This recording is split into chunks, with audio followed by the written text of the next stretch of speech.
সম্পদের পাহাড় বানাইছো, বাড়ি বানাইছো, গাড়ি বানাইছো, দুনিয়ার সব কিছু পড়ে থাকবে, তোমার কেউ না। একবার চক্ষু দুইটা বন্ধ করে দেখো রে মুসলমান, আমি পিরাইটা আলোচনার মধ্যে কথাটা বলে যায়, এই দুনিয়ার সম্পদ খাবে লোকে, তোমার দেহ খাবে পোকে। জোরে বলেন ঠিক কিনা? এর দুনিয়ায় বাড়ি করলা, 10 তলা বাড়ি করলা, ঘুষ খাইয়া সুদ খাইয়া কত অন্যায় পথে উপার্জন করলা, পরের জমি ফাঁকি দিয়া বাড়ি গাড়ি করলা রে মন। যাবার বেলায় বাড়ি নিবা না, গাড়ি নিবা না, 3.5 হাত একটু জায়গা পাইবা। ওই 3.5 হাত জায়গা যদি ভালো না হয়, ওই কবর কিন্তু ভালো না, কবর কিন্তু ভালো না। অমন আমল ছাড়া কবরে যায়ও না। এই জিন্দেগি কদিনের জন্য, কবরের জিন্দেগি চিরকালের জন্য। এই জন্য মরণের আগে একবার মরে দেখো রে মুসলমান। আজকে আমি প্রায় বলি, কার জন্য তুমি সুদ খাও, কার জন্য তুমি ঘুষ খাও, কার জন্য তুমি অন্যায় করো গো বোন, কার জন্য তুমি বালাখানা বানাইলা, কার জন্য তুমি সম্পদের পার বানাইলা, কার জন্য তুমি সুদ খাইলা, কার জন্য তুমি ঘুষ খাইলা। আজকে ঘুষি কারবার করিয়া অফিসে বইয়া লক্ষ লক্ষ টাকা ঘুষ নিয়া উপার্জন করিয়া বাড়ির মালিক হইলা, গাড়ির মালিক হইলা, সম্পদের মালিক হইলা। তোমার কবরে তোমার বাড়ি যাবে না, ছেলে যাবে না, মেয়ে যাবে না, তোমার ওই কবরে কেউ একদিন পাহারা দিব না। ওই কবরে তোমার একা থাকতে হবে গো। এই জন্য দুনিয়ার সব কিছু ভুলে যাও। এই দুনিয়ায় মুসাফির খানা, এই দুনিয়া মুসাফির খানা মুসলমান, কেউ আগে কেউ পিছিয়ে দেওয়া না। সুতরাং দুনিয়ার জিন্দেগি ছেড়ে দিয়া আমার মাওলার পাগল হয়ে যাও। জোরে মুসলমান দিলের কান্ডা লাগা শোনো। একজন নবী এখনো জান্নাতের মধ্যে আছে, 4 জন ব্যক্তি এখনো জিন্দা দুনিয়ার মধ্যে গো। তাদের মধ্যে একজনের নাম হলো হযরত ইদ্রিস আলাইহিস সালাম, উনি জান্নাতের মধ্যে জীবিত অবস্থায় আছে। একজন খিজির আলাইহিস সালাম, উনি পানির দায়িত্ব আছে মুসলমান। আর একজন আসবে ঈসা আলাইহিস সালাম, যিনি আখিরি নবীর উম্মত হয়ে দুনিয়ার মধ্যে আগমন করবেন। আর একজন পয়গম্বর দুনিয়ার মধ্যে জিন্দা আছে, যিনি পাহাড়ের দায়িত্ব, এই লালময় পাহাড়ের দায়িত্ব আছে। মুসলমান শুনে নাও, এই পৃথিবীর মধ্যে যতগুলো পাহাড় আছে, এই পাহাড়ের দায়িত্ব আছে। ওনার নাম হলো হযরত ইলিয়াস আলাইহিস সালাম। জোরে বলা যাবে না মারহাবা? আর একটু জোরে বলো আল্লাহু আকবার। ও মুসলমান শুনে নাও, এর মধ্যে একজন নবী, যিনি দুনিয়া থেকে একবার মৃত্যুবরণ করেছে গো, আবার তাকে জিন্দা করে জান্নাতের মধ্যে রাখা হয়েছে। নাম হলো হযরত ইদ্রিস আলাইহিস সালাম। ওনার জীবন নিয়ে আলোচনা করলে সময় নষ্ট হয়ে যাবে, আমি আলোচনা শেষ করতে পারবো না। এই ইদ্রিস আলাইহিস সালাম মুসলমান ইন্তেকাল করলো, তাকে জান্নাত জাহান্নাম দেখানো হলো গো। আমার আল্লাহ ডাক দিয়ে বলে, বন্ধু তুমি জান্নাত পেয়ে খুশি কিনা বলো গো। ইদ্রিস আলাইহিস সালাম ডাক দিয়ে বলে, আমার মালিক, আমি তোমার জান্নাত পেয়ে অনেক খুশি হয়েছি রে। তোমার জান্নাতের বিবরণ আমি কেমনে দিব? ওই জান্নাতের ভিতরে আল্লাহ রাখছে মুমিনের জন্য একটা নয়, দুটি নয়, 8-8টা জান্নাত। আমার আল্লাহ বলেন, আমার সাথে বলেন, বিসমিল্লাহির রাহমানির রাহিম। উইদ্দাত লিল মুমিনিন। আল্লাহ বলে মুমিনদের জন্য, মুত্তাকিনদের জন্য আমি আল্লাহ প্রস্তুতি রাখছি 8টা জান্নাত। কিরা কিরা যাবেন একটু হাত দুখানে তুলে দেখান। আল্লাহ রাব্বুল আলামিন দেখতে বলে, বন্ধু তুমি কেমন আছো জান্নাতের মধ্যে গো? বলে, রব্বি কারীম, তোমার জান্নাতের নিয়ামত আমি বিবরণ করে শেষ করতে পারবো না।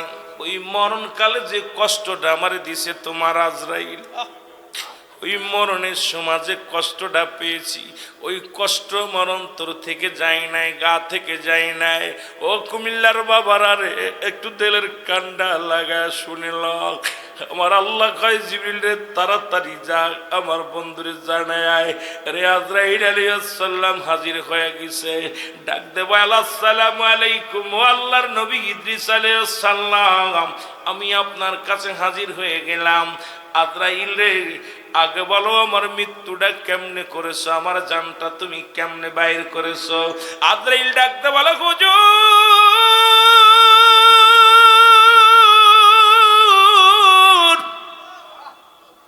আমি পৃথিবীর মধ্যে সবার রূপ বাইর করার জন্য জমিনের মধ্যে আসি না, একমাত্র ইমানদারের জানটা বাইর করার জন্য আমি আসি। আমি এত বড় দানব, এই জমিনের মধ্যে থাকে আমার পা, আসমানে থাকে আমার মাথা। সারা পৃথিবীর পানি যদি আমার মাথায় ঢেলে দেয়া হয়, একটু পানি জমিনের মধ্যে গড়ায়া পড়বে না। আমি এত বড় দানব। আজরাইল রে, আগে বলো আমার রূহটা তুমি কেমনে বাইর করেছো? বলো হুজুর, মায়ের বুকে দুধ খাইতে খাইতে সন্তান যেমনি ঘুমায়া যায়, এমনি আপনার রূহখানা বাইর করেছে, শুধু মাথার উপরে হাতখানা রেখেছিলাম, আপনাকে কোনো কষ্ট দিই নাই। ইদ্রিস আলাইহিস সালাম একটা চিৎকার বের বলে, আজরাইল, আরে এই মৃত্যু যদি এত কঠিন যন্ত্রণা হয় রে, এই মৃত্যু যন্ত্রণা যদি এত কঠিন হয় রে আজরাইল, যাদের তুমি জোর করে ছিনিয়ে নাও, যারা মরণের সময় পায়খানা প্রস্রাব করে দেয়, যাদের জিহ্বা বড় হয়ে যায়, যাদের চোখ দুটি বড় বড় হয়ে যায়, তাদের মরণটা কত কঠিন হয়। জোরে জোরে বলো আল্লাহু আকবার। এর কত মানুষ এই শীতের দিনে, যুবক ও যুবক, কত না বাহাদুরি করে ঘর থেকে নামে না। ও মুসলমান, কত যুবক, কত ভাইরা নামাজ পড়ে না, ঠান্ডার ভয়ে ওযু করে না। আরে মুসলমান, এই পৃথিবীর বালাখানা কত রাজা, কত বাদশা দুনিয়ার মধ্যে আসলো। ফিরাউন, নমরুদ, কারণ যারা খোদায় দাবি করলো, তাদের কমর আল্লাহ নিয়ে গেছে, কেউ দুনিয়ার মধ্যে নাই। জোরে বলেন ঠিক কিনা? আরো জোরে বলেন ঠিক কিনা? এই জন্য আমি বলি, কার জন্য তুমি সুদ খাও, কার জন্য তুমি ঘুষ খাও, কার জন্য জিনা করো, কার জন্য ব্যভিচার করো, কার জন্য তুমি সম্পদের পাহাড় করো গো, কার জন্য তুমি দুনিয়া কামাইলা, তোমার জন্য তুমি নিজেই কিছু করলা না। এই দুনিয়ার সব পড়ে থাকবে। আল্লাহ কয় কুল্লু মান আলাইহা ফা, আল্লাহ কয় বান্দার এই জমিনটা আমি রাখবো না। আল্লাহ কয় বান্দা, এই জমিনের মধ্যে আমি যা কিছু আছে সব জন্য বিচ্ছিন্ন করে দিব।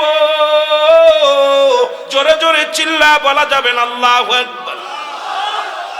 আল্লাহ কয় বান্দারে, এই জমিনটা আমি রাখবো না, পরে জমি ফাঁকি দাও। কত মানুষ পরে সম্পদ কি করে রেকর্ড করে নিয়া কত বাড়ি গাড়ি বানায় রাখছে রে মুসলমান। আল্লাহ কয় বান্দা শুনে নাও, শুনে নাও, এই জমিনের মধ্যে যত মাটি আছে, মাটিগুলো আমি আল্লাহ পুড়ে তামা বানায়া দিব। এই জমিনের মধ্যে যত পানি আছে, পানিগুলো পুড়াইয়া ছাই বানায়া দিব। যেদিন কিচ্ছু বলতে কিচ্ছু থাকবে না, সেদিন থাকবো শুধু আমি আল্লাহ। ও যুবক, তোদের পায়ে ধরে বলে যায়, হাতে ধরে বলে যায়, আল্লাহ কয় বান্দারে, এই জমিনটা আমি রাখবো না। এই জমিনের 3 ভাগ পানি, 1 ভাগ হলো মাটি। এই মাটিগুলো পুড়ে হয়ে যাবে তামা। এই পানির যত আছে তৃষ্ণায় কাবু হয়ে গেলে মানুষ পিপাসায় ভিতরে, এই পিপাসা নিবারণের জন্য পানি পান করে রে। আল্লাহ কয় পানিগুলো পুড়ে আমি ছাই বানায়া দিব। যেদিন কিচ্ছু বলতে কিচ্ছু থাকবে না, থাকবো শুধু আমি আল্লাহ, আর আমি থাকবো আমার নবীর ভালোবাসা নিয়া। আমি যুবকদের বলি, ও যুবক, এখনো সময় আছে, এখনো সময় আছে, গোলামি কর আমার আল্লাহর, প্রেমিক আমার নবীর। যদি কবরে বাঁচতে চায়, বিশ্বাস, কারণ আল্লাহ থাকবে নবীর ভালোবাসা নিয়ে, আমরা সুন্নিরাও থাকতে চাই রাসূলুল্লাহর ভালোবাসা নিয়ে। জোরে জোরে বলেন ঠিক কি না? আর একটু জোরে জোরে চিল্লায় বলা যাবে না আল্লাহু আকবার। এই জন্য অ্যারিস্টটল সক্রেটিস বই লিখে বলেন, ও তাইসেল, নিজেকে নিজে চিনতে হবে। মানারাফান নফস, নিজের নফসকে চিনতে হবে। কালবুস সালিম, আত্মাটাকে প্রসিদ্ধ করতে হবে। এখন অন্যর নিয়ে ভাবার সময় নাই, নিজেরই নিজে চিনতে পারি নাই। আমারে কেন পাঠাইলো, আমার দায়িত্ব কি, আমার করণীয় কি, আমার রব্বে কারিম কেন পাঠাইলো? এই রব্বে কারিমের পাঠানোর গবেষণা নিয়ে যদি তুমি থাকো, এই জিন্দেগিটা তোমার জিন্দেগি। একবার তুমি মাটির মধ্যে বইয়া রাতের অন্ধকারে 1 ঘন্টা, রাতের অন্ধকারে 2 ঘন্টা, রাতের অন্ধকারে 10টা মিনিট একটু ভাবো, চোখ দুটি বন্ধ করে। এখন আমি বলি, চোখ দুটি বন্ধ করে দাও। ও আমার শ্রোতা ভাইয়েরা, চক্ষু দুটি বন্ধ করে দাও। তাকায় চোখ দুটি বন্ধ করে দেখো, ডানে বামে যাদের দেখতা কাউকে দেখা যায় না। অনুভব করো আছে, কিন্তু দেখা যায় না। পিছনে দেখা যায় না, সামনে দেখা যায় না। এইরকম তুমি দুনিয়া থেকে যেদিন বিদায় নিয়ে চলে যাবা, তোমার পাশের সব আড্ডা মারবে, তোমার প্রতিবেশী কত আনন্দ ফুর্তি করবে, কিন্তু তুমি কবর থেকে কষ্টে কষ্টে বুকটা ফেটে কাঁদবে। ওই কবরে তোমার জন্য কেউ একটু সব দেওয়ার মতো মানুষ পাবে না। এই জন্য যতদিন জিন্দেগির মধ্যে, যতদিন আল্লাহ বাঁচিয়ে রাখছে গো, গোলামি করো আমার আল্লাহর, গোলামি করো আমার আল্লাহর। জোরে বলেন ঠিক কিনা? আর একটু জোরে জোরে চিল্লায় বলা যাবে না আল্লাহু আকবার। মরণ থেকে পালানোর কোনো পথ নাই, কারণ স্রষ্টার মৃত্যু নাই, সৃষ্টির মৃত্যু আছে। দানব কীট পতঙ্গ যা আছে দুনিয়ার মধ্যে, সবারই মৃত্যুর বেলা পান করতে হবে। মৃত্যু নাই আমার স্রষ্টার, মৃত্যু আছে সৃষ্টির। এই সৃষ্টিকুলে যা কিছু আছে সবই শেষ হয়ে যাবে রে মুসলমান। আপনি শুধু নয়, ফেরেশতা কুল শেষ হয়ে যাবে, জিন কুল শেষ হয়ে যাবে, দানব কুল শেষ, মানব কুল শেষ হয়ে যাবে। যেদিন কিচ্ছু থাকবে না রে মন, শুই না নাও আজকে। তাই এত বাড়াবাড়ি, এত মস্তানি রে মুসলমান। শোনো, একটা কথা মনে রাখবা সদা সর্বদাই, কারণ আগামী দিন সূর্য উদয় হবে, আপনার জীবনে হতেও পারে, নাও পারে। একবার অন্ধকারে শুয়ে দেখবার, বলব আল্লাহ। ওই আল্লামা কুতুবী রাহমাতুল্লাহ বয়ান করে, দুনিয়ার মানুষ শোনো, যদি কোনো বান্দা আসমান থেকে জমিন পর্যন্ত গুনাহ করে গো, কবরের কথা মনে করিয়া জাহান্নামের ভয়ে বান্দা যখন খাস তওবা করে আল্লাহ বলে ডাক দেয়, ওই বান্দার জিন্দেগির গুনাহগুলো আমার আল্লাহ মাফ করে দেয়। কারণ কিয়ামত পর্যন্ত আর নবী আসবে না, কিয়ামত পর্যন্ত তওবার দরজা খোলা।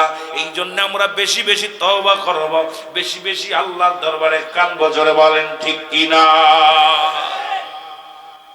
এ বন্ধু, 2 নাম্বার বিপদ হলো কবর, 1 নাম্বার হলো মরণ। মরণের কোনো আপটুড আলোচনা হয় না, মরণের কোনো আপটুড আলোচনা হয় না।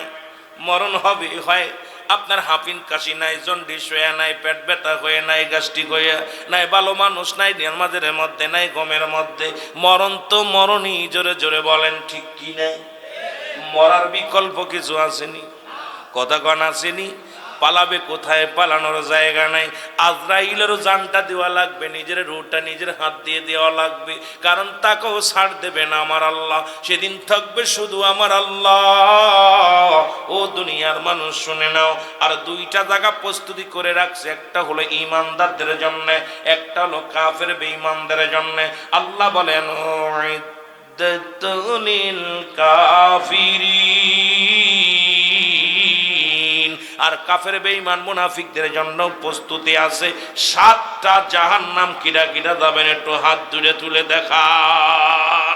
দ্বিতীয় বিপদ হলো মানুষের কবর। কবর বলতে বোঝায় মানুষের মরণের পর থেকে শুরু করেন কিয়ামত পর্যন্ত জগৎটাকে বলা হয় কবরের জগৎ। আমার বাবারা, আমার লক্ষ্য করে শুনবেন, কারণ অনেকের যারা আগুনে পুড়ে মারা গেল তাদের কবর কোথায়? যখন বলবেন হুজুর কবর তো এটা বলা হয় যারা পানিতে পড়ে মারা গেল তাদের কবর কোথায়, যাদের হাঙ্গর কুমিরে খাইলো তাদের কবর কোথায়? কবর বলতে বোঝায় মানুষের মৃত্যুর পর থেকে শুরু করে কিয়ামত পর্যন্ত জগৎটাকে বলা হয় কবরের জগৎ রে বাবা। এই কবরের জগৎ দুনিয়া ধরে ফেলেছে। এই জন্য একটা কথা আমার মনে পড়ে গেল, নবী বলছে বালহুয়া খিলাফ, এই দুনিয়াটা হলো পচা দুর্গন্ধ মরি। মানুষের চরিত্র হলো কুকুরের চরিত্র, কুকুর যেমন মরি পাইলে খুশি হয়, সে জামানার মানুষগুলো দুনিয়ার সম্পদ পাইলে খুশি হবে। এই দুনিয়ার মুসলমান গভীর মনোযোগ, আমরা সুন্দরী পূজরি হয়ে গেছি। আমরা দুনিয়ার এমন ভাবে ধরেছি রে, দুনিয়াকে ছাড়তে চাই না। এই দুনিয়া কিন্তু এমন নিষ্ঠুর পৃথিবী, পচা গলা কিচ্ছু বাদ রাখবে না, সবই গ্রহণ করবে। তবে দুনিয়ার মায় পড়িয়া যতই তুমি মুসলমান মায় পড়ে থাকো, তোমারে খাতের করবে না, তোমাকেও গিরাস করবে। সুতরাং এই দুনিয়ার মায় ছেড়ে দাও, আল্লাহর গোলাম হয়ে যাও। জোরে বলেন ঠিক কিনা? আর একটু জোরে জোরে চিল্লায় বলা যাবে না ঠিক কিনা? এ মুসলমান, 2 নাম্বার হলো কবর। এই কবরে যেদিন আপনাকে আমাকে শুয়াইবে রে মুসলমান, একজন ফেরেশতা আসবে, তার নাম হলো নোমান ফেরেশতা। আমরা জানি কবরের ভিতরে আসে কোন ফেরেশতা? যে ফেরেশতা আসে মুনকার নাকি কবরে আসে না রে মুসলমান না। উনি আসবে, ওনার পরে সিরিয়াল। আপনার রূহটা দিছে আল্লাহ রাব্বুল আলামিন রূহটা দিবেন। এই রূহটা ছিনিয়ে নিবে কে? আজরাইল আলাইহিস সালাম। আজরাইল যখন জানটা নিয়ে যাবে, আপনাকে গোসল করাইয়া, আপনাকে কাফন পরাইয়া দাফন করানোর পর জানাজা নামাজ পড়াইয়া যখন দাফন করাবে, ওই কবরের সর্বপ্রথম একজন ফেরেশতা আসবে, তার নাম হলো নোমান ফেরেশতা রে মুসলমান। আর এই মরার আগ দিয়া 4 জন ফেরেশতা আসবে। একজন ফেরেশতা যখন রূহটা নিয়ে চলে যাবে রে, আজরাইল ডাকতে বলবে, এ রুহুল আমিন, কত মস্তান ছিলাস, আজকে তোর মস্তানি কই? জানাইবে তুমি এত টাকাওয়ালা ছিলা, এত বাড়িওয়ালা ছিলা, আজকে তোমার সম্পদ কোথায়? যখন রূহটা বিদায়ের পরে গোসল করাবে রে, দেখতে বলবে, এ রুহুল আমিন, কত মস্তানি করতা, আজকে ক্ষমতা নাই রে, পড়ে আসো, ঘরের কোণে পড়ে আসো। যখন কাপনের কাপড় পরাবে রে মুসলমান, ওই কাপনের কাপড় পরায়া যখন খাটে চড়াইয়া নিয়ে যাবে, বলবে, সর্বন্দা, এমন কোন ক্ষমতা তোর নাই, আজকে তুই পরের কাঁধে উঠেছিস রে বান্দা। যখন কবরে নামায়া দিবে, আর একজন ফেরেশতা বলবে, আজকে একাকার, তুমি একাকার, তুমি একাকার। ও বন্ধু, নোমান ফেরেশতা যে ডাক দুটাইবে, ডাম বন্ধ ওঠো। 2টি কাগজ থাকবে নোমান ফেরেশতার হাতের মধ্যে, 2 টুকরা কাগজ থাকবে। এক টুকরা কাগজের মধ্যে থাকবে নেক আমল, আর একটার মধ্যে থাকবে বদ আমল। এবার নেক আমলটা আগে দিবে, বান্দাই নাও, কাগজটা নাও। উনি নিয়ে দেখবেন হাতের মধ্যে কত রাকাত নামাজ পড়েছি, কতটা ভালো কাজ করেছি, কত জায়গা দান ধ্যান করেছি, কোন মাদ্রাসায় দান ধ্যান করেছি, কোথায় আল্লাহর দ্বীনের কাজ করেছি, ভালো কর্ম করেছি। ও বান্দা দেখে বড় আনন্দিত হয়ে যাবে। নোমান ফেরেশতা ডাকতে বলে, বান্দা লিখে দাও, তোমার আমলনামাটা লিখে দাও। বান্দা বলবে, আমি লিখবো কেমন করে, আমার কাছে তো কোনো কলম নাই রে।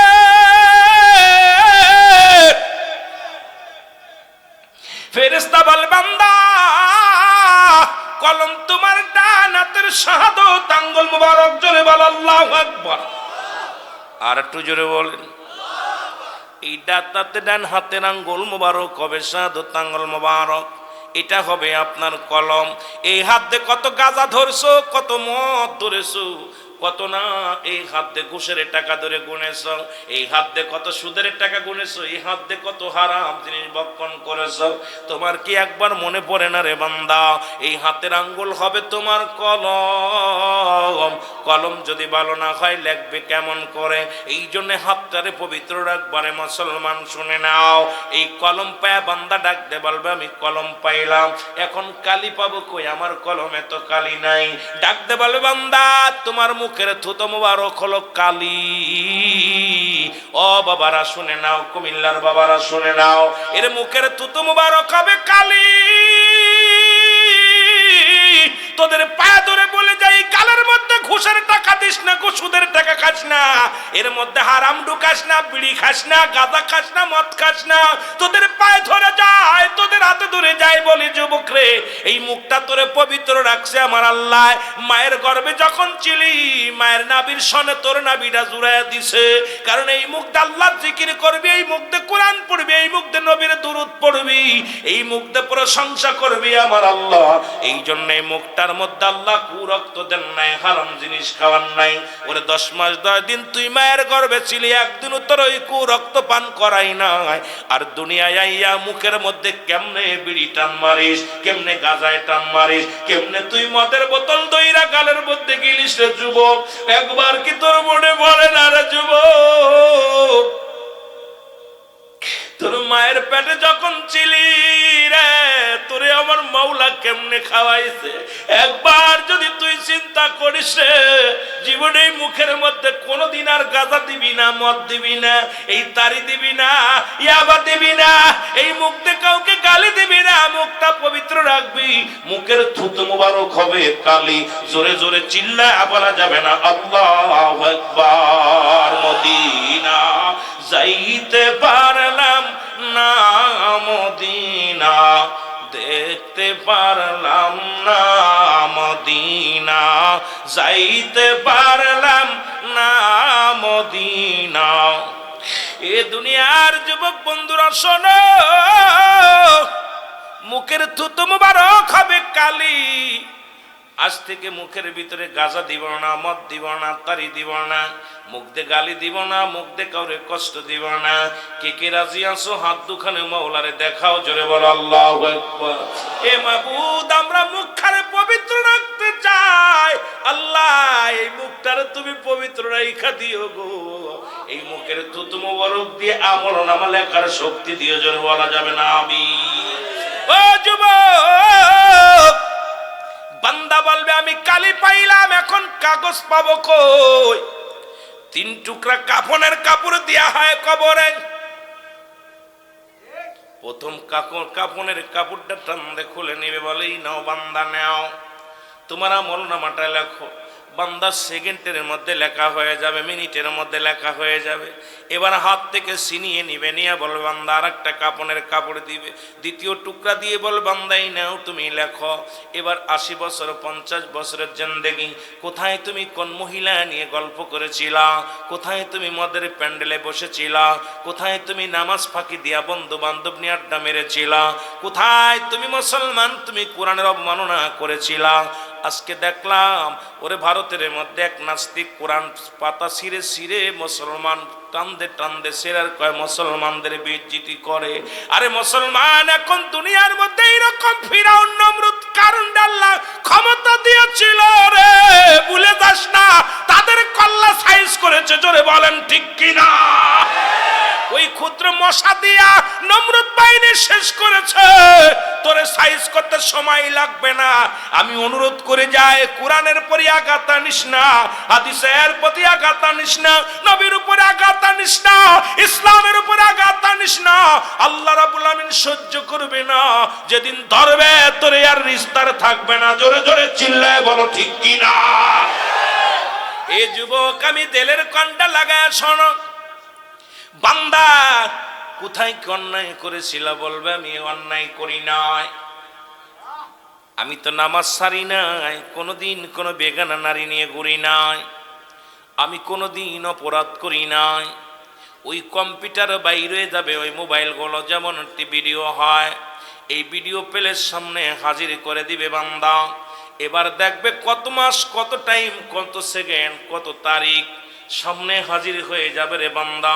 পলানোর কোনো পথ থাকবে না।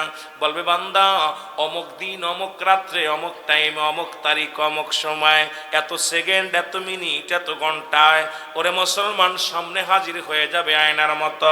যেমন দেখেন এখন মিডিয়াতে কত আলোচনা হয়, এক বক্তা একটা কথা বলে যদি পরে আমি বলি নাই, দেখা যায় পরবর্তী সময় ইডা আবার প্লেস করা হয়, দেখা যায় বক্তা ওই মুখ দিয়ে বলেছে। এই রকম আল্লাহর দরবারে বান্দা বলানোর মতো জায়গা নাই। নোমান ফেরেশতা বলবে, বান্দা তুমি কত তারিখ কত সময় অন্যায়টা করেছিলে দেখো। তখন বান্দার সামনে যখন হাজির হয়ে যাবে, বান্দা চিৎকার মেরে বলবে, ফেরেশতারা রে আমি লিখতে পারবো না, আমার হাতে আমি অন্যায় কাজ লিখতে পারবো না, আমারে তুমি ক্ষমা করে দাও। ডান দিক থেকে মাটিগুলো চাপ দিবে, ডান দিক থেকে চাপ দেওয়ার পর ডান দিকের হাড্ডিগুলো ভেঙে বাম দিকে চলে যাবে, বাম দিক থেকে চাপ দিবে, বাম দিকের হাড্ডিগুলো ডান দিকে চলে যাবে। বাবারে কবরে আযাব হয় যদি বুঝতে হয়, যদি বিশ্বাস না হয়, সকালবেলা আপনার বাবা মায়ের কবরের পাশে একটা গরু বাঁধবেন, গরু বাঁধিয়া সুন্দর খাবার দিয়া একটু আড়ালে দাঁড়ায়া থাকবেন, দেখবেন মুসলমান ওই গরুটা চোখ দিয়া দর দর করে পানি ছেড়ে দিছে, ওই গরুটা রশি ছিঁড়াছিঁড়ি করে টালু মালু তাকাবে, একমাত্র কবরে আযাব।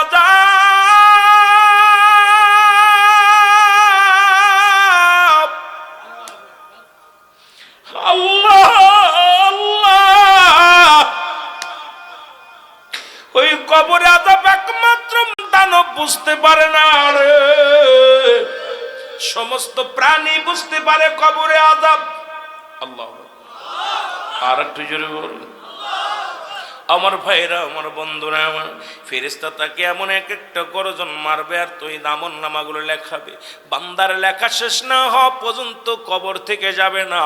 যখন লেখা হয়ে যাবে আপনার আমল নামাটা, অনেক বড় আলোচনা, এটা নিয়ে পড়ে থাকলে ঘন্টা দুই আলোচনা করা লাগবে, আপনাদের লস হবে রে বাবা। এইবার ফেরেশতা বলবে, আমি গুড বাই, বিদায়।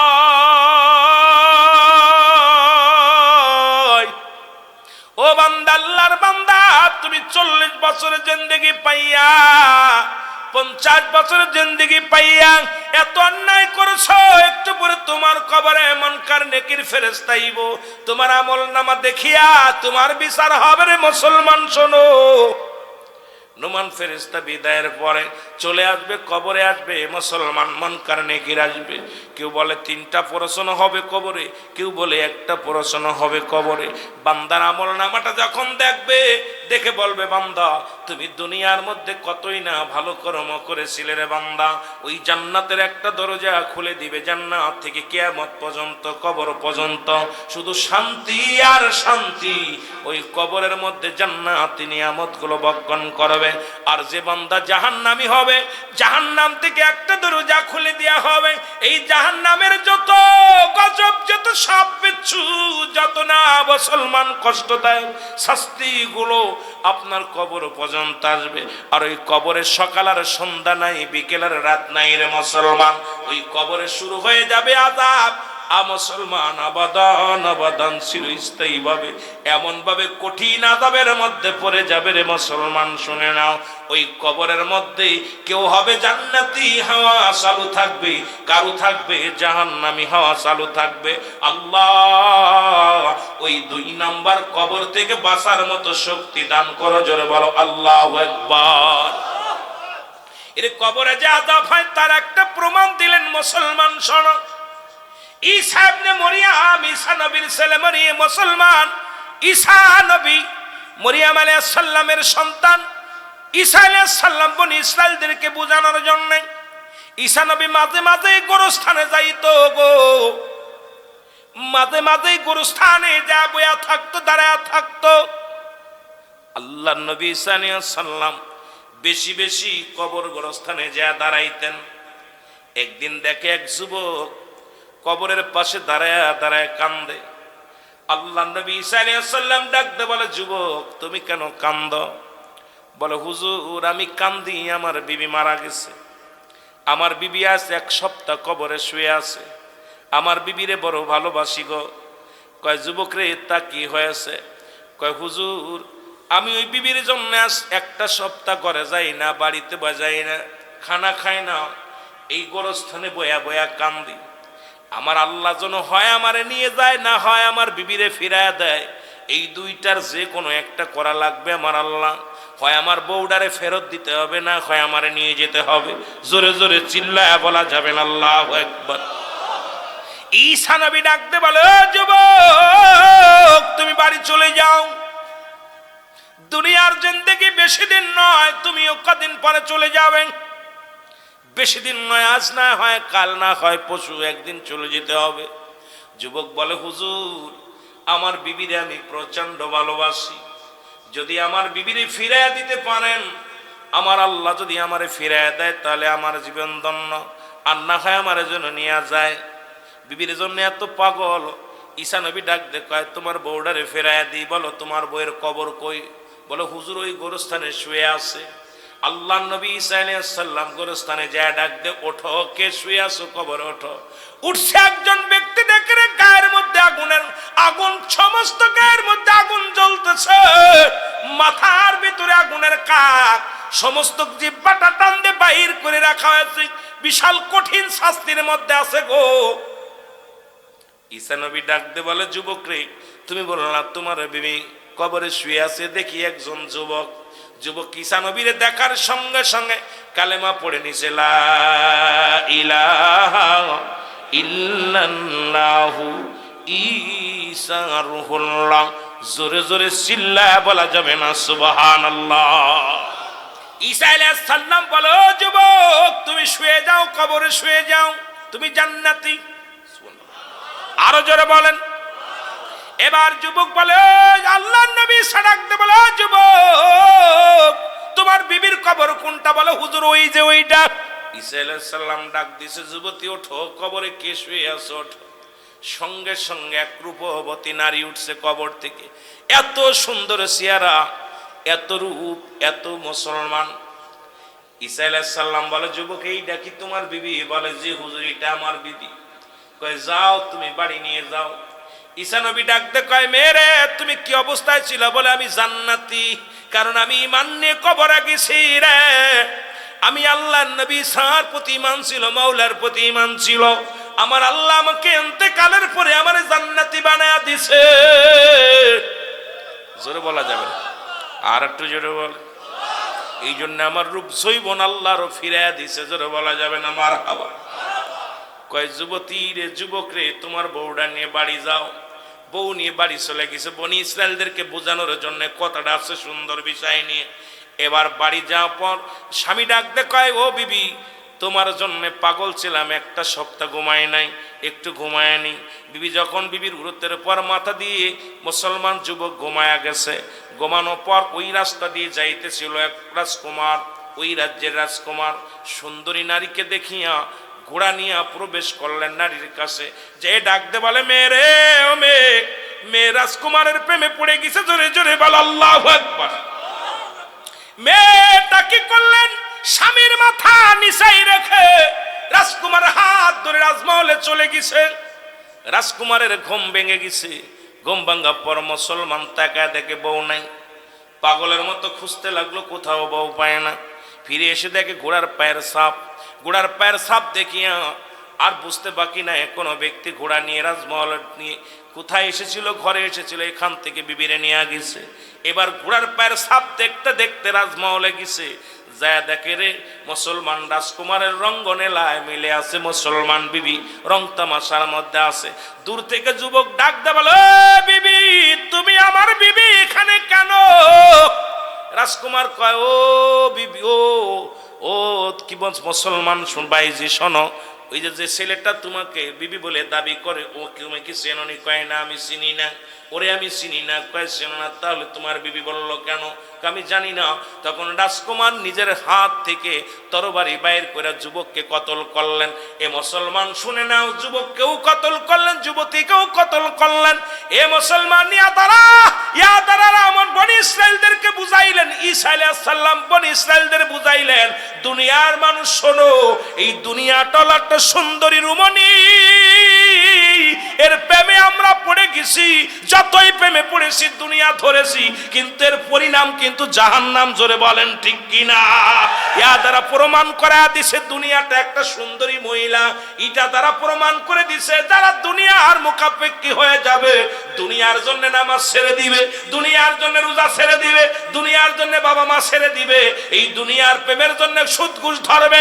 এ মুসলমান, বনি ইসরায়েলদেরকে বুঝাইলেন, ঈসা আলাইহিস সালাম দুনিয়ার মানুষ, শোনো, দুনিয়া ছেড়ে দাও, এই দুনিয়ার মোহে যে পড়ে যাবে, সুন্দরী মোহে পড়ে যাবে, এই দুনিয়াকে রাত দুইটায় হারায় ফেলবে। জোরে জোরে চিল্লায় বলা যাবে না আল্লাহু আকবার। এ ভাইরা আমার, বন্ধুরা আমার, 2 নাম্বার বিপদ, 3 নাম্বার বিপদ হলো কিয়ামতের ময়দান। জোরে বল আল্লাহু আকবার। 3 নাম্বার বিপদ কি?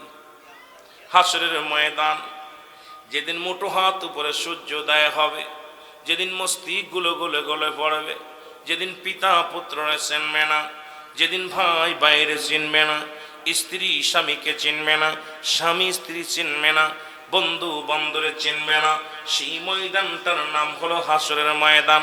আর এই কিয়ামত সংঘটিত হবে, কিয়ামতের আগে 10টা আলামত হবে। এই 10টা আলামতের মধ্যে অধিকাংশ আলামত, 70টা আলামত হবে কিয়ামতের আগে, এর মধ্যে অধিকাংশ আলামত হয়ে গেছে, 10টা আলামত বাদ আছে। একটু লিখে নেন বাবা, কাজে লাগবে।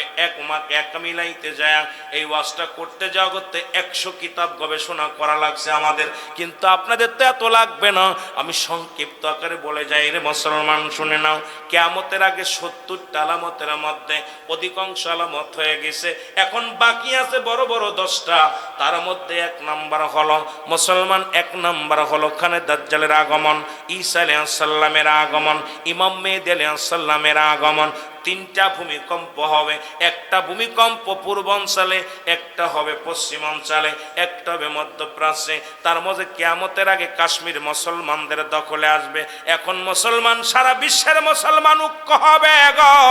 ভালো করে জেনে নাও, ভালো করে জেনে নাও, আজকে তোমরা যতই কোরআনের পরে আঘাত আনো, যতই তোমরা মসজিদ ভেঙে মন্দির করতে চাও, মুসলমানরা একদিন বিজয় লাভ করবে, কাশ্মীর দখলে মুসলমানদের আসবে। ওই কাশ্মীর থেকে নারায়ে রিসালাত বলে স্লোগান বাইর হবে, মদিনা পর্যন্ত ইমানদারেরা পৌঁছে যাবে। জোরে জোরে চিল্লায় বলা যাবে না সুবহানাল্লাহ? আমার বাবারা আমার, এই কিয়ামতের আলামতগুলো বলতে গেলে অনেক সময় লাগে, তবু আমি কিছুটা টাচ দিয়ে যাই। রা মুসলমান, ইয়াজিদ মাজুদের আগমন ঘটবে। মুসলমান শুনে নাও, এ মুসলমান শোনো, শুনে নাও, ঈসা, ও মুসলমান শোনো, শোনো, সবচাইতে বড় কিয়ামতের আগে কি হবে গো? কিয়ামতের আগে যখন ইমাম মেহেদী আলাইহিস সালাম আগমন ঘটবে, ইমাম মেহেদী আলাইহিস সালামের বাবার নাম থাকবে আব্দুল্লাহ, মার নাম থাকবে আমেনা। আজকে ইমাম মেহেদীর আমরা চিনে নেই। বাংলাদেশে অনেক ভণ্ড ইমাম মেহেদী আগমন ঘটবে। আল্লাহর কসম করে বলি, বাংলাদেশে কোনো ইমাম মেহেদী আসবে না। বাংলাদেশে যদি কোনো পীর সাহেব ইমাম মেহেদী বলে দাবি করে, তাহলে 2টা জুতার বাড়ি মারলে আপনার নেকি হবে। কারণ ইমাম মেহেদীর কোথায় পরিচয় হবে, কি হবে? আমার নবীজি বইরা কিসে জোরে বলা যাবেন আল্লাহু আকবার। কিন্তু আমার দেশে অলরেডি প্রায় 40-39 জন ভণ্ড ইমাম মেহেদী হবে, তার মধ্যে প্রায় অধিকাংশ হয়ে গেছে রে মুসলমান। আমার দেশে কয়েকজন পীর সাহেব ইমাম মেহেদী বলে দাবি করেছে। আমার দেশে যেমন পৃথিবীর মধ্যে 39 জন ভণ্ড নবীর আগমন ঘটবে, তাদের মধ্যে একজন ঘটেছিল ভারতের মধ্যে মুসলমান ইমাম আখিরি নবী বলে দাবি করেন। বলে ওনার মৃত্যুটা কেমনে হয়েছে আপনারা জানেন? ওয়াজ করতে গেলে অনেক ওয়াজ চলে আসে রে বাবা। আমার ওয়াজ যেহেতু কবর আসর মিজান, এই জন্য ফুলসিরাতের ময়দানে যেতে হলে একটু সময় নিয়ে যাই রে। গোলাম আহমেদ মির্জা কাদিয়ানী, উনি বলেন আমার নাম গোলাম আহমেদ। আল্লাহু আকবার বলো। আর একটু জোরে। একজন হচ্ছে মুহাম্মদ, একজন হলো আহম্মদ, কিন্তু 2টি নামের দাবিদার আমার নবী রাহমাতাল লিল আলামিন। জোরে জোরে বলো মারহাবা। আর একটু জোরে বলো মারহাবা। এই গোলাম আহমেদ মির্জা কাদিয়ানী এখন আমার বাংলাদেশে অসংখ্য খবিসের আগমন করেছে গো। এই জন্য একটু বলে যায়, গোলাম আহমেদ মির্জা কাদিয়ানী উনি আল্লাহর নবী বলে দাবি করলেন। এ মুসলমান, তৎকালীন জামানায় উনি দাবি করলেন আমি শেষ নবী, আমি শেষ পয়গম্বর। জোরে জোরে চিল্লায় বলেন নাউজুবিল্লাহ। দাবি করলেন। তৎকালীন জামানার মধ্যে সবাইরে বুঝালেন, তোমরা পড়ো লা ইলাহা ইল্লাল্লাহু মুহাম্মাদুর রাসূলুল্লাহ। জোরে জোরে বলো নাউজুবিল্লাহ। কারণ অসংখ্য আমার এলাকার মধ্যে অলরেডি বেনাফল বন্দরের পাশ দিয়ে বুগা দিয়া ও মুসলমান যশোর দিয়া আপনাদের এই কুমিল্লার জমিনও অলরেডি অসংখ্য গোলাম আহমেদ মির্জা কাদিয়ানি উম্মত হয়ে গেছে রে মুসলমান। আপনার জমিনের মধ্যে আছে, আপনার মসজিদও আছে, বুঝতেছেন না? একে ধরায়া দিলে সব বুঝতে পারবেন। এই গোলাম আহমেদ নবী বলে দাবি করলেন, উনি বলেন আখির নবী আমি মানি, মুহাম্মদ নবী উনি আমার আগের নবী, আমি আহমদ আমি এর পরের নবী। নাউজুবিল্লাহ বলেন। খাতামুন নবী, আমার নবী শেষ। জোরে বলেন ঠিক কিনা? আরো জোরে। উনি বললেন আমি শেষ নবী। তবে তৎকালীন জামানায় একজন আল্লাহর মাহবুব বান্দা গো, নাম হলো মুফতি আতাউল্লাহ। জোরে জোরে চিল্লায় বলো মারহাবা। উনি বললেন তুমি যদি আমারে বুঝাইতে পারো তুমি আখেরি নবী, শেষ নবী, আমি আমার দলবল নিয়ে কালেমা পড়ে তোমার কাছে বায়াত গ্রহণ করব, তোমার নবী বলে মানব। আতাউল্লাহ বিশাল একটা মিটিং ডাকলেন, হাজার হাজার জনগণ আসলেন। জনগণ এসে যখন বসে গেছে গো, আতাউল্লাহ ডাকতে বলে জনগণ তোমরা শোনো, আগে নামের পরিচয় চলবে। বলে ভাই আপনার নামটা বলেন মাইক নিয়ে। বলে আমার নাম হলো গোলাম আহমেদ মির্জা কাদিয়ানি। গোলাম আহমেদ মির্জা কাদিয়ানি। গোলাম আহমেদ যখনই বলছে, ও মুসলমান আতাউল্লাহ বুখারী কি বলে শুনে নেন। মুফতি আতাউল্লাহ বুখারী ডাকতে বলে আমার ভাইয়েরা শুনে নাও, আজকে ওনার নামের পরিচয় দিছে, ওনার নাম নাকি বলেছে শুনেছেন, মির্জা গোলাম মির্জা কাদিয়ানি। সুতরাং নামের আগে গোলাম আহমেদ বলছে, সুতরাং উনি আমার আল্লাহর গোলাম, উনি আহমেদের গোলাম, কোনদিন উনি নবী নয়। জোরে জোরে চিল্লায় বল আল্লাহু আকবার। তাহলে ওটা আমার লকাব, আমার নামের আগে আমি লকাব কেটে দিলাম, আমার এখন হইলাম আহমেদ। শুধু আমার নবী বলে মাননি, আমারে কি নবী বলে মানো? আমি এখন আহমদ গোলাম আহমেদ। সবাই কয়বার মানা যায় আপনারা নবী বইলেন? মুসলমান আতাউল্লাহ বুখারী ডাকতে কয় ভাইয়েরা দাঁড়ান, উনি যদি লকাব কাটে দিয়ে নবী হতে পারে, আমার নাম আতা, মুফতি আতাউল্লাহ, আতাউল্লাহ বুখারী, আমার নাম আতা, কেটে দিলাম, আমি হলাম আল্লাহ। ও যদি লকাব কেটে দিয়ে যদি নবী হইতে পারে গো, আমার নামের আগে আতাউল্লাহ, আমি আতা কেটে দিলাম, আমি হয়ে গেলাম আল্লাহ। আমি আল্লাহ হয়ে বলতেছি, ওর মতো বাটপার, ওর মতো ভণ্ড, ওর মতো লুচ্ছা, ওর মতো লম্পটকে আমি নবুয়াতি দিই নাই। জোরে জোরে চিল্লায় বলা যাবে না মারহাবা। আমার নবী বলে গেলেন ইমাম মেহেদীর নাম থাকবে মুহাম্মদ। কি নাম? জোরে বলেন কি নাম? মুহাম্মদ। বাবার নাম থাকবে আব্দুল্লাহ, আমার নাম থাকবে আমেনা। এবার কার পরিচয় কেমন হবে? সাহাবীরা বলে ইয়া রাসূলুল্লাহ, ইয়া হাবিবাল্লাহ, ইমাম মেহেদীকে কেমনে চিনব? নবী বললেন শোনো, ইমাম মেহেদীকে চিনার উপায়, ইমাম মেহেদী মক্কা মদিনা এত পরিমাণ পাপ হবে, এত পরিমাণ জিনা হবে, তখন মক্কা থেকে মদিনার দিকে পলায়ন করবে ইমাম মেহেদী আলাইহিস সালাম। ওনার গায়ের রং হবে শ্যামলা। সুবহানাল্লাহ বলেন না? ইমাম মেহেদীর সিনা দিয়ে যায়, শুনে নাও, ইমাম মেহেদী আলাইহিস সালামের গায়ের নাম না রং থাকবে শ্যামলা। ইমাম মেহেদী আলাইহিস সালামের কানের ভিতরে লম্বা লম্বা পশম থাকবে। জোরে বলো আল্লাহু আকবার। ইমাম মেহেদী আলাইহিস সালামের কানের ভিতরে লম্বা লম্বা পশম থাকবে। ইমাম মেহেদী আলাইহিস সালামের বুরুটা থাকবে টানা বুরু, এই বুরুর মধ্যে জোড়া বুরু থাকবে। ইমাম মেহেদী আলাইহিস সালামের মাথার চুলগুলো থাকবে কোকড়ানো মোকড়ানো। মুসলমান, এই কোকড়ানো মোকড়ানো চুল থাকবে। ইমাম মেহেদী আলাইহিস সালামের সিনাটা থাকবে সিংহ পুরুষের মতো। ইমাম মেহেদী আলাইহিস সালাম যখন জমিনের মধ্যে হাঁটবে, এত ভাবে নমনীয় ভাবে হাঁটবে যেন মাটিতে টের পায় না, এমন ভাবে ইমাম মেহেদী আলাইহিস সালাম হাঁটা চলা করবে। আমার নবী বলেন ইমাম মেহেদীর সবচেয়ে চিনার উপায় হলো, ইমাম মেহেদী আলাইহিস সালাম যখন কথা বলবে, ইমাম মেহেদী আলাইহিস সালাম থাকবে তুতলা, তখন এই কথা বলতে যা বুরুতের মধ্যে জোরে জোরে থাবা লাগাইবে, কারণ আল্লাহ রাব্বুল আলামিন ইমাম মেহেদীকে তুতলা বানাইবে। জোরে জোরে চিল্লায় বলো আল্লাহু আকবার। আমার ভাইরা, আমার বন্ধুরা শুনে নাও, ইমাম মেহেদী আলাইহিস সালাম থাকবে কি তুতলা থাকবে। যখন মক্কা মদিনার বুকে এত পরিমাণ পাপ হবে, এই পাপের ভয় ইমাম মেহেদী রাতের অন্ধকারে পালাইবে। এখন আর বুঝতে বাকি নাই, মক্কা মদিনায় শুনে নাও মক্কা মদিনার বুকে এখন মহিলা পুরুষ সব সমান চাকরি। কিছুদিন আগে মক্কা মদিনায় গত বছরও মিছিল হয়েছে, বলছে আমাদের সিনেমার হল চায়, বাংলাদেশের সিনেমার হল বন্ধ হয়ে গেছে। আর মক্কা মদিনায় কাবা শরীফের উত্তর গেট বরাবর সিনেমার হলের ভিত্তি স্থাপন হয়েছে। মুসলমান শুনে নেন, মক্কা মদিনার আলোচনা একটু করে যায়, যেটা জানলে আপনাদের অনেক উপকার হবে। মুসলমান ওখানে সবচেয়ে বেশি কষ্ট হয়েছে ওই মক্কা মদিনা এখন মুসলিম পতিতালয় খোলা হয়েছে। এখন তাদের কাছে কোনো শান্তি নাই। বাংলাদেশ থেকে যদি সৌদি আরবে কোনো কালো মেয়েও যায়, একা সিঙ্গল গেলে ডবল হয়ে আসতেছে।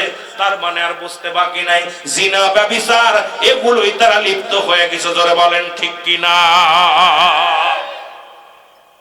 রাসূল সাল্লাল্লাহু আলাইহি সাল্লাম বললেন, ইমাম মেহেদী প্রকাশ পাবে যখন মক্কা নগরী এত পরিমাণ পাপ চলবে, জুলুম চলবে, জিনা ব্যভিচার অন্যায় এমন ভাবে শুরু হয়ে যাবে। রাতের অন্ধকারে ইমাম মেহেদী আলাইহিস সালাম যখন রওনা দিবে মক্কা থেকে মদিনার দিকে, কানতে কানতে রওনা দিবে, এমন সময় একদল আলেমের সাথে ধরা পড়ে যাবে। একদল আলেমের সামনে দেখা হয়ে যাবে। আলেমরা বলবে, আপনি ইমাম মেহেদী? বলবে না। আপনার নাম কি? আমার নাম মুহাম্মদ।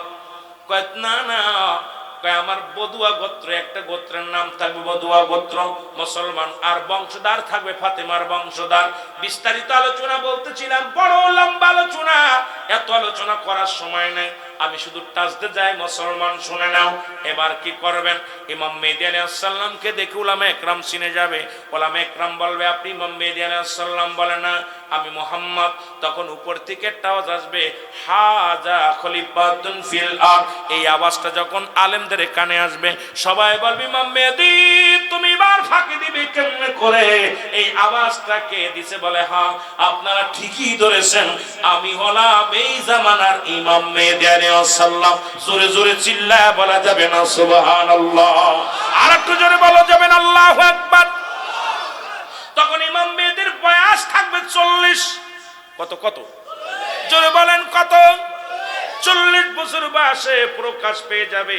আর যখন প্রকাশ পেয়ে যাবে, তখনই মুসলমান একটা প্রাণী বাইর হবে, তার নাম হলো ইয়াজিদ মওজুদ। যেটা বাদান হক মুসলমান শুনে নাও, ওনাকে বন্দী করে রাখছে প্রাচীল দিয়া, তামা দিয়া, দস্তা দিয়া। মুসলমান শোনো, এদেরকে ঢেকে রাখছে বাদশা জুলকারনাইন, এদেরকে রেখে রাখছে এইরকম প্রাচীল দিয়ে রেখে দিছে। প্রতিদিন যখন জমিনের মধ্যে পাহাড়ের মধ্যে সাটা দেয়, একটু প্রাচীল ছিদ্রা করতে পারে না। যেদিন ইমাম মেহেদী আলাইহিস সালাম দুনিয়ার মধ্যে প্রকাশ পেয়ে যাবে, ইয়াজিদ মওজুদের জবান থেকে আলহামদুলিল্লাহ বাইর হয়ে যাবে, সঙ্গে সঙ্গে প্রাচীলটা ধাক্কা দিয়ে ফেলে দিবে। দুনিয়ার আলো বাতাস দেখে ফেলবে। মুসলমান শোনো, আলো বাতাস যখন দেখে ফেলবে, তারা দুনিয়ার মধ্যে আগমন করবে, দুনিয়ার পানিগুলো সব খেয়ে ফেলবে, মানুষগুলো দূরে দূরে মেরে ফেলবে। আমার মুসলমান শোনো, গজবের কথা শুনে নাও। ওই কিয়ামতের আলোচনা সারা জীবন শুনছো, কিয়ামতের আগে কি হবে ভালো করে জেনে নাও মুসলমান। এবার দৌড়ায়া মানুষগুলো চলে যাবে। হ্যাঁ আল্লাহ, এ মুসলমান শোনো, দৌড়ায়া যাবে ইমাম মেহেদী আলাইহিস সালামের কাছে। ইমাম মেহেদী গো, আপনি আমাদের জন্য দোয়া করেন, বড় বিপদের মধ্যে আছি। ইমাম মেহেদী আলাইহিস সালাম দোয়া করবে, আল্লাহর দরবারে হাত উঠাইবে। মুসলমান শুনে নাও, হাত উঠানোর সঙ্গে সঙ্গে একটা প্রাণী, বিশেষ জাতীয় একটা প্রাণী আসবে জমিনের মধ্যে। এই বিশেষ জাতীয় প্রাণীগুলো ওই প্রাণীর গায়ে লাগবে, এদের ক্যান্সার রোগ ধারণ করবে, মানুষগুলো মারা যাবে। ওই প্রাণীগুলো মারা যাবে, দুর্গন্ধে মানুষ টিকতে পারবে না, মানুষগুলো চিৎকার মারবে। মুসলমান শুনে নাও, দৌড়ে যাবে আবার কোথায়? ইমাম মেহেদী আলাইহিস সালামের কাছে। হুজুর আমাদেরকে একটু দয়া করেন। ইমাম মেহেদী আলাইহিস সালাম আবার হাত উঠাইবে, সঙ্গে সঙ্গে একটা প্রাণী পাঠাইবে। সেই প্রাণীটা হলো কাক জাতীয় প্রাণী। এই প্রাণীগুলো জমিনের মধ্যে আগমন করবে, সমস্ত গোশতগুলো খেয়ে ফেলবে, হাড্ডিগুলো জমিনের মধ্যে পড়ে থাকবে, এত পরিমাণ দুর্গন্ধ ছড়াবে। ও মুসলমান শুনে নাও, আবার দৌড়ে যাবে মুসলমান ইমাম মেহেদী আলাইহিস সালামের কাছে। ইমাম মেহেদী দোয়া করবে, দোয়া করার সঙ্গে সঙ্গে বাবারা আমার শুনে নাও, ইমাম মেহেদী আলাইহিস সালাম যখন হাত উঠায় দোয়া করবে, আল্লাহ রাব্বুল আলামিন একটা বৃষ্টি দিবে। ওই বৃষ্টিটা 24 ঘন্টা বৃষ্টি হবে। এত পরিমাণ বৃষ্টি এই জমিনের ভিতরে নামবে। আজকে সন্ধ্যা থেকে শুরু করে পরের দিন সন্ধ্যা পর্যন্ত একাধারে বৃষ্টি নামবে। নদী নালা খাল বিল যা আছে পানিতে ভরপুর হয়ে যাবে। ইমাম মেহেদী আলাইহিস সালামের কাছে যে বলবে, হুজুর হুজুর বৃষ্টি থামানোর জন্য একটু দোয়া করেন, এত পরিমাণ বৃষ্টি হয় থামায়া দেন। আল্লাহর ইমাম মেহেদী আলাইহিস সালাম দোয়া করবে আল্লাহর কাছে, সঙ্গে সঙ্গে বৃষ্টি থেমে যাবে। আমার মুসলমান বাবারা, পদ্মা মেঘনা যমুনা সব হাড্ডি গুড্ডি সব ভেসে ভেসে ময়লা আবর্জনা নদী নালা চলে যাবে। মানুষগুলো শান্তির মধ্যে বসবাস করবে, এই মানুষগুলো শান্তির মধ্যে থাকবে। এই সময় হযরত ইমাম মেহেদী আলাইহিস সালাম আগমন ঘটবে। ইমাম মেহেদী আলাইহিস সালাম আসরের নামাজের সময় আগমন ঘটবে। ইমাম মেহেদী আলাইহিস সালাম সর্বপ্রথম আগমন করবেন। আগমন করবেন মুসলমান শোনো, আগমন করে আসরের নামাজের ইমামতি করবে হযরত ইমাম মেহেদী আলাইহিস সালাম। মুসল্লি হবে হযরত ঈসা আলাইহিস সালাম, আর ইমাম হবে হযরত ইমাম মেহেদী আলাইহিস সালাম। নামাজ শেষ করিয়া ইমাম মেহেদী আলাইহিস সালামের হাতে হাত রেখে ঈসা আলাইহিস সালাম বায়াত গ্রহণ করবে। সুন্নাতে রাসূল, কারণ আখিরি নবীর উম্মত হতে চেয়েছিল ঈসা আলাইহিস সালাম।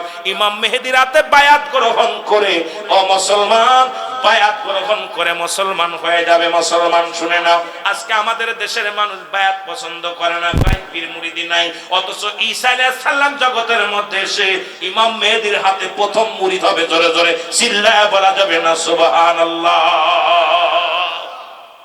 আমার বাবারা, আমার গভীর মনোযোগ, এই বায়াতে রাসূল আমাদের ভিতরে অনেক বেঈমানেরা মানে না, মুনাফিকেরা মানে না। কয় পীরটির কোরআনে নাই, কোরআনে পাবি কেমনে? কোরআন তো ফার্সি ভাষা আসে না। পীর হলো ফার্সি ভাষা, আরবি তো হলো মুর্শিদ, বাংলায় হলো অভিভাবক গার্জিয়ান। রে মুসলমান শুনে নাও, এবার ইমাম মেহেদী আলাইহিস সালামের হাতে বায়াত গ্রহণ করবেন ঈসা আলাইহিস সালাম। দুজন মিলে ইসলামের দাওয়াত দিবে, কালেমার দাওয়াত দিবে, সুন্দরভাবে জীবন যাপন করবে, মানুষের ভিতরে শান্তি চলে আসবে। পৃথিবীর মধ্যে আসার একটা সিরিয়াল আছে যার কোনো সিরিয়াল নাই। ও দরদি বন্ধু শুইনা নাও, কত মানুষ বয়স হয় না এখনো দুনিয়া থেকে বিদায় হয়ে গেছে, জন্মের পর থেকে বিদায় হয়ে গেছে। আবার অনেকে মায়ের কোলে, মায়ের পেটেও মৃত্যু হয়ে গেছে। দুনিয়ার মানুষ শুনে নাও, পৃথিবীর মধ্যে আসার একটা সিরিয়াল আছে গো, যার কোনো সিরিয়াল নাই। দেখা যায় বাবা জিন্দা, সন্তান দুনিয়ার মধ্যে নাই। সন্তান জিন্দা, বাবা দুনিয়ার মধ্যে নাই। দাদা জিন্দা, নাতি নাই, নাতি জিন্দা, দাদা নাই। সন্তানের লাশ দাদার কাঁধে, মুসলমান সন্তানের লাশ বাবার কাঁধে, বাবার লাশ সন্তানের কাঁধে। এই পৃথিবীর মধ্যে ওই লাশ ভাই ব্যক্তি জানে সন্তানের লাশ কত ভারী, ওই বাবা জানে দুনিয়ার মধ্যে কত ভারী লাশ খানা। জোরে জোরে চিল্লায় বলা যাবে না আল্লাহু আকবার? এ দুনিয়ার মুসলমান,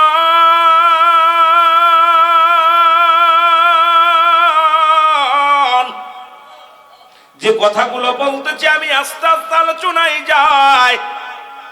মানুষের তিনটা বিপদ, যে তিনটা বিপদ নিয়ে আমার আলোচনা দিয়েছি। নাম্বার ওয়ান হলো মানুষের মরণ, নাম্বার 2 হলো কবর, নাম্বার 3 হলো কিয়ামতের ময়দান। একটার পর একটা বিপদ। এই 1 নাম্বারই হলো মরণ। এই মরণের পেয়ালা পান করতে হবে, এর মধ্যে কোনো সন্দেহ নাই। মরণ নাই কার কার? একটু হাত দুইখানে তুলে দেখান যার যার মরণ না। কোরআনুল কারীমের মধ্যে সমস্ত সূরাগুলো, সমস্ত আয়াতগুলো অস্বীকার করতে পারবেন, একটা এত স্বীকার করার মতো ক্ষমতা নাই। কুল্লু নাফসিন যায়কাতুল মাউত, এই মৌতের এই আয়াতটা অস্বীকার করার মতো কোনো পণ্ডিত, কোনো কবিরাজ, কোনো ডাক্তার, কোনো হাকিম পৃথিবীর মধ্যে অস্বীকার করতে পারবে